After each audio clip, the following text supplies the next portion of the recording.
Michigan then, out of Redford Well, High School. What I was, don't like to talk about that. Uh-oh.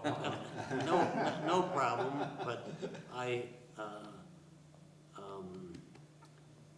the fellow that built the university course for the professors, not the university course, but the other course. Rabbit Farms, Pete Dye. No. Oh, okay, Fred Mathai. Fred Mathai. Right, right. Well, he had a party at my senior year at Bonnie Brook. And Andy Mraz, who belonged to the Detroit Golf Club, was a friend of mine, and he worked for Fred Mathai, and he invited me to the party. And we're sitting around, it was during the spring, and they had a little bonfire, and we're sitting around the fire talking, and Andy said, "Where are you going to school?" I said, "Well, I really don't know." He said, "You go to Michigan, and Fred Mathai will have a scholarship for you." Well, I didn't have any money, and I didn't know what to do, but I said, "Well, I'll try it." I went to Ann Arbor, registered, got my class schedule all picked out and everything else, and I got through the line, and the young lady said $114. Well, I said, "I don't have any money, I'm supposed to have a scholarship." She was very nice. She made several phone calls and that, and she come back and she said, "I'm sorry." She said, "There's no scholarship for you." Well, then I didn't know what to do. I said, "Just hold everything." So I didn't know Professor Trueblood. He was a coach of the golf team. He was a professor of speech, but he's getting ready to retire. He's almost 70 years old. And I went to his house. I didn't know him, never met him.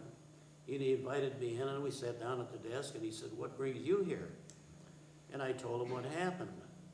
He thought a little while, and finally he says, "I'll loan you the money at 5% interest."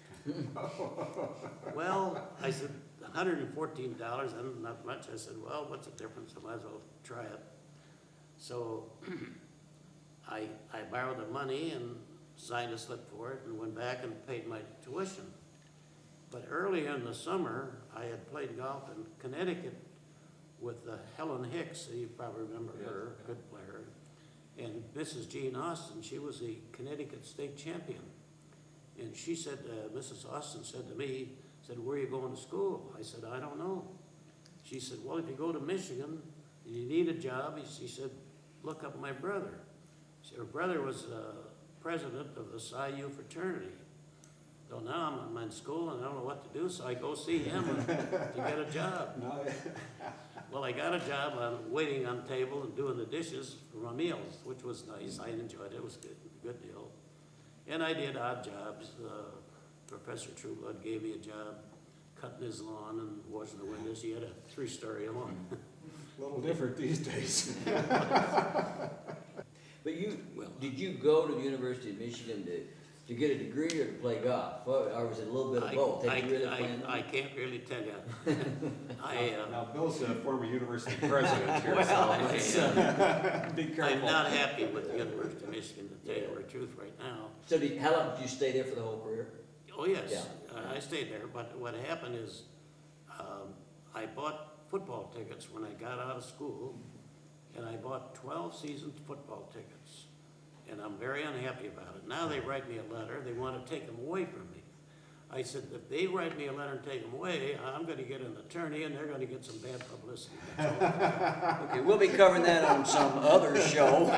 You and the law, Then perhaps. the other thing is, I want to give them to my son. And my son went to Michigan, but he didn't buy any tickets because I had enough. Now they don't want to give them to him either. So I said, they're going to have trouble. Well, let's talk about that golf career at the University of Michigan. You played collegiate golf. You played. Did you have a good team? I mean, was that a good time for your golfing career? Did you find that very competitive? Couldn't have been better. Yeah. Johnny Fisher was in school with me. Johnny Fisher was the last player to win the National Amateur Tournament with Woodshaft clubs. And he was a good player. He was from Cincinnati. And Woody Malloy, who was also an excellent player, and Woody's still well and lives just 2 blocks from the stadium. And I played with him last fall at Ann Arbor, and he can still hit it good ways. University of Michigan was the first school to win the National Intercollegiate Tournament outside of the Ivy League.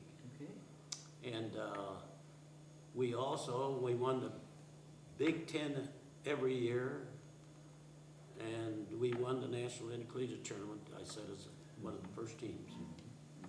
And and Cal Markham was a doctor, but he was in school with us, and I don't know I don't know if Cal's still around or not, but he got an award of some kind, a national award for something he developed as a doctor.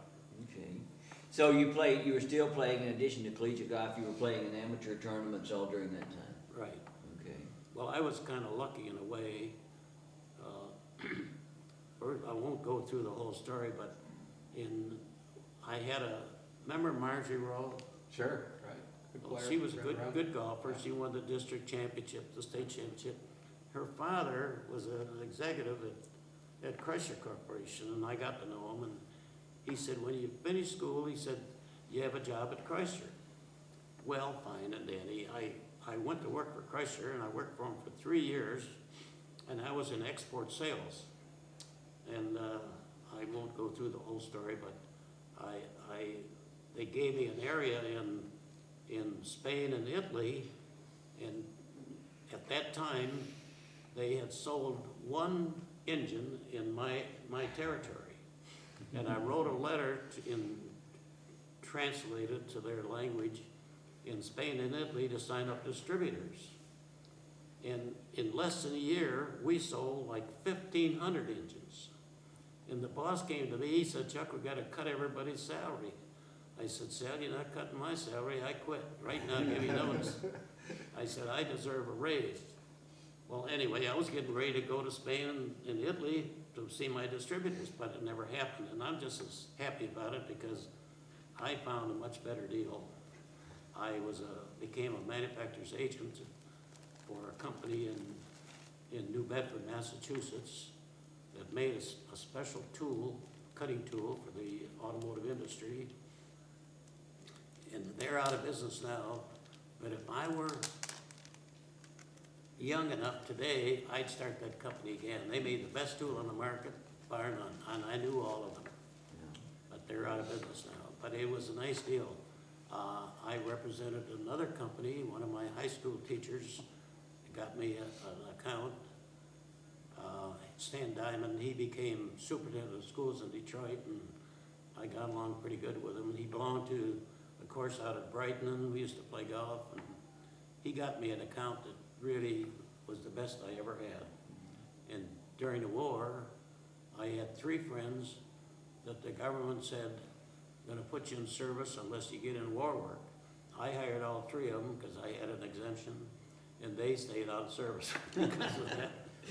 We're talking with Chuck Kocsis, certainly an individual that is very much a dominant player for many, many decades in the state of Michigan and the United States. We're going to take a brief break, and then we'll be back to talk with Chuck some more.